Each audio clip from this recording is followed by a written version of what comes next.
वसीयत। मोहम्मद अली अपने इलाके के मशहूर व्यक्ति थे। खुद की कपड़े की एक छोटी फैक्ट्री थी, अच्छा घर और एक कार भी थी। जिंदगी बड़ी ऐशो-आराम से बिताई थी अली साहब ने। लेकिन मौत पे किसका बस चला है। जब अंत समय नजदीक आया तो मोहम्मद अली ने सोचा कि अपने बेटे के नाम की वसीयत लिख दी जाए। अली साहब ने वसीयत अपने बेटे के नाम करने के साथ ही एक छोटा सा पत्र लिखा।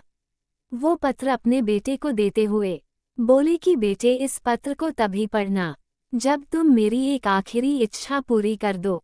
मेरी एक इच्छा है कि मेरे मरने बाद मुझे मेरे फटे हुए जुराब ही पहनाए जाएं। ये मेरी दिली इच्छा है बेटा, इसे जरूर पूरा करना। और इसके बाद तुम ये पत्र खोल के पढ़ना।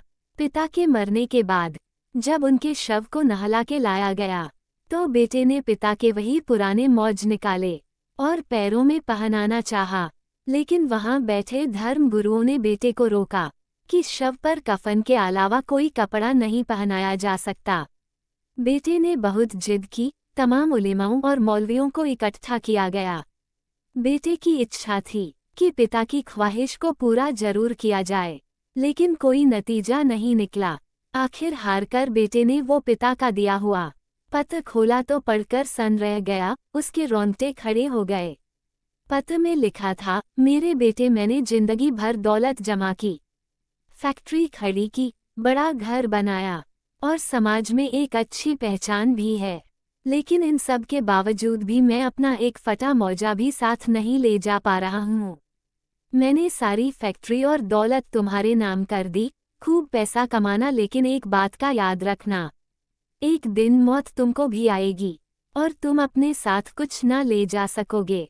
अपने कर्मों को सदा ऊंचा रखना और इस धन को नेक काम और गरीबों की मदद में खर्च करना। बस यही एक पिता की वसीयत है और नसीहत भी। पढ़कर बेटे की आंखों से आंसू झलक आए। सत्य ही तो है, चाहे लाख पैसा इकट्ठा कर लो, तुम अपने कर्मों के सिवा इस दुनिया से कुछ नहीं ले जा सकते। खाली हाथ आए थे, खाली हाथ जाओगे। दोस्तों, ये नैतिकता पर आधारित एक सुंदर कहानी है। अगर एक कहानी की तरह पाओगे तो कुछ नहीं सीख पाओगे। इस कहानी को गंभीरता से सोचना। इसे केवल पढ़ना नहीं है, बल्कि इसकी शिक्षा को अपनाना है। तभी इस कहानी को लिखना सार्थक होगा।